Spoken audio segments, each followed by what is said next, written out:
দুরকম জল, কিন্তু দুরকম জল নয়। এইটা মেঘের ছায়া আছে। হ্যাঁ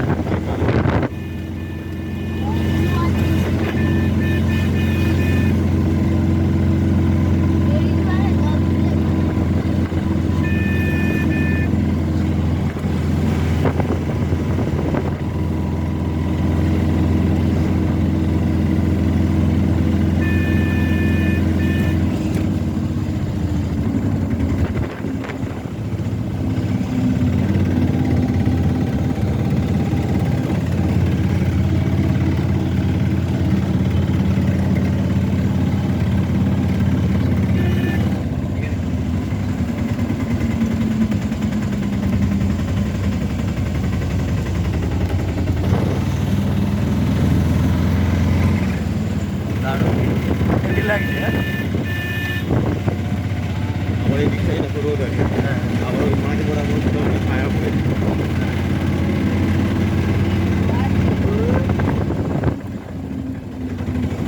সিনটা কিন্তু দারুণ লাগছে। ছাওয়া মাঝখানের ছাওয়াটা কিসের দিয়ে পড়েছে কি জানি? মেঘের ছায়া। মেঘের ছায়া না? আরে অত বড় তার ক্ষমতা আছে বাবা।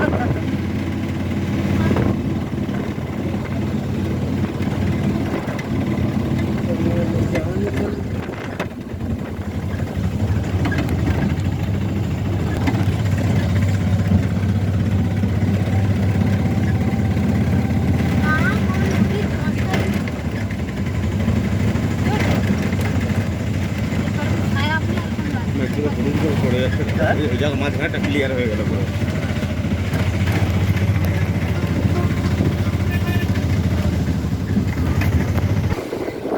বন্ধুরা দেখুন, চলে এসেছি এক নতুন ভিডিও নিয়ে।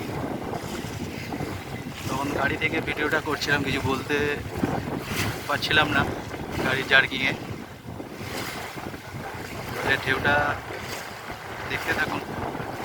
এটা হচ্ছে গৃহখালী ঘাট। এই ভিডিও আগেও ছেড়েছি, আবার ভিডিও করি, কারণ বিভিন্ন সময়ের বিভিন্ন নদীর বিভিন্ন রূপ ক্যামেরায় ধরা পড়ে এবং সেগুলো চোখেতে ভালো লাগে, সেই জন্য নিয়ে থাকি। আপনাদেরও আশা করি ভালো লাগবে। পুজো এসে গেছে, মেঘটাও সেই রকমই, পুরো পেঁজা তুলোর মতো।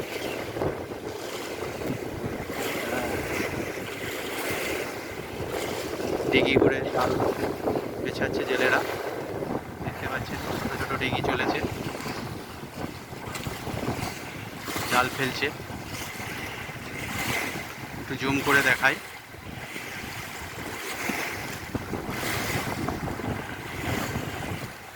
জাল ফেলতে ফেলতে যাচ্ছে এক ব্যক্তি। ওইদিকেও একটা বড় একটা ডিঙি হাতে টানতে টানতে আসছে জাল ফেলতে ফেলতে।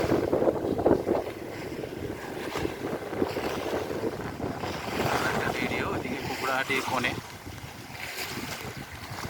ওই দিকটা নৌপুর,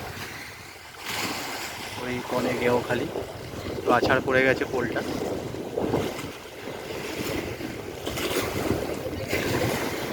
জলের ঢেউটা দেখায় একটু, উচ্ছালটা।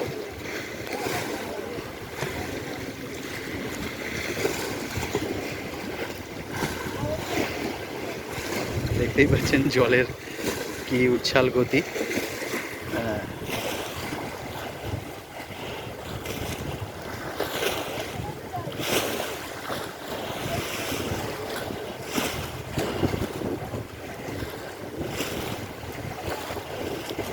প্রচণ্ড ঢেউ।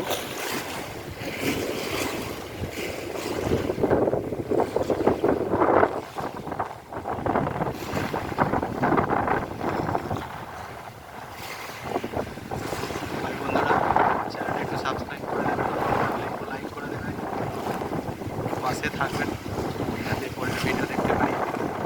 ভিডিও হয়তো সকলের ভালো লাগবে না, এখানে নাচানাচি কিছু হয় না, যার জন্য হয়তো অনেকেরই ভালো লাগবে না। সেইগুলো করতে পারলে হয়তো অনেক লাইক সাবস্ক্রাইব হয়ে যেত এতদিনে।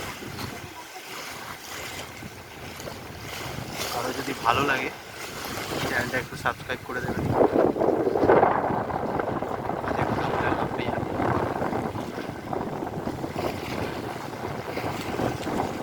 বাই বন্ধুরা।